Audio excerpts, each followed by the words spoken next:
দেখো আমাদের ছেলে। কিন্তু ও যেন জানতে না পারে যে আমরা পৃথিবীর বড় লোকদের মধ্যে অন্যতম। আর জানিও না যে এতদিনে ও কিভাবে মানুষ হয়েছে। পরে যখন বলবো তখন মজা হবে, ঠিক আছে? ব্রেকিং নিউজ, পৃথিবীর সবথেকে ধনী বিজনেস গ্রুপ ম্যানফিল্ড গ্রুপের চেয়ারম্যান মিস্টার নায়কের ছেলেকে খুঁজে পাওয়া গেছে। এখন ওরা দুজন মুম্বাই যাচ্ছেন ওদের হারানো উত্তরাধিকারীর খোঁজে। ড্রাইভার, তাড়াতাড়ি চলো। আমাদের আংশের বয়স 20 বছর।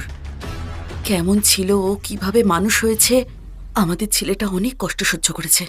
শোনো, চিন্তা করো না, ও আমাদের সন্তান।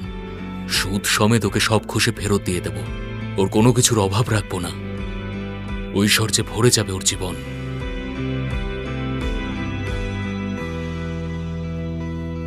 স্যার, সবকটা মাল এসে গেছে। বড়ই অলস রে ভাই তুই। এ কি স্যার, ডিল তো 100 টাকার হয়েছিল। আরে তুই নিজেকে ভাবিসটা কি বলতো? তুই একটা মজুর, হ্যাঁ? এইটুকু জিনিস তুলেছিস তার জন্য 80 টাকা চাই তোর? টাকা রোজগার এতই সহজ নাকি? স্যার, পরিশ্রমের টাকা, রক্ত জল করে টাকা রোজগার করেছি। ডিল 100 টাকার হয়েছিল, তার থেকে 1 টাকাও কম নেব না। শোন, আমি যখন বলছি 50 তখন 50 টাকাই পাবি। যদি পছন্দ না হয় ফিরিয়ে নিয়ে যেত জিনিস। তুই এক কাজ কর, এটাও নিজের কাছেই রাখ। এই এই, সত্যি জিনিস ফিরিয়ে নিয়ে যাচ্ছিস নাকি? আরে এতে খারাপ লাগার কি হলো? এনে। আর আজকের পরে যেন তোর মুখ না দেখে। তোর মতো মজুরের যোগ্যতা ওই 80 টাকারই হয়। চল বেরো।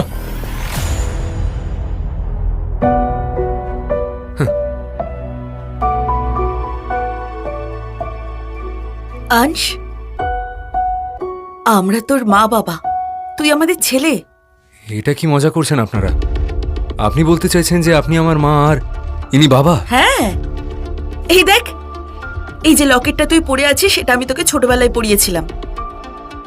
তোর ছোটবেলার ছবি দেখ দেখ। ছোটবেলায় খুব মোটু সোটু ছিলি। হ্যাঁ, এখন দেখ, এই দেখ, একদম শুকিয়ে গেছিস। আমি স্বপ্ন দেখছি না তো? কেমন আছেন আপনারা? আর এতদিন কোথায় ছিলেন? এই সব ছাড়, এতদিন বাদে দেখা হলো, জড়িয়ে ধরবি না? মা, বাবা। আপাতত তোর সামনে দাঁড়িয়ে আছি, কিন্তু ওখানে ওই যে কনস্ট্রাকশন সাইটটা আছে, হ্যাঁ, ওখানেই কাজ করি আমরা।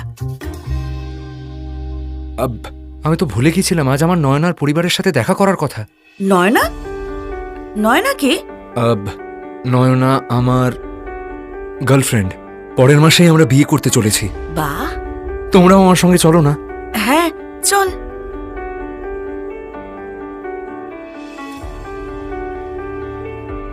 আংশ, এত দেরি কেন করলে তুমি? তুমি তো জানো আজকে কোন দিন। বাবা মা কখন থেকে তোমার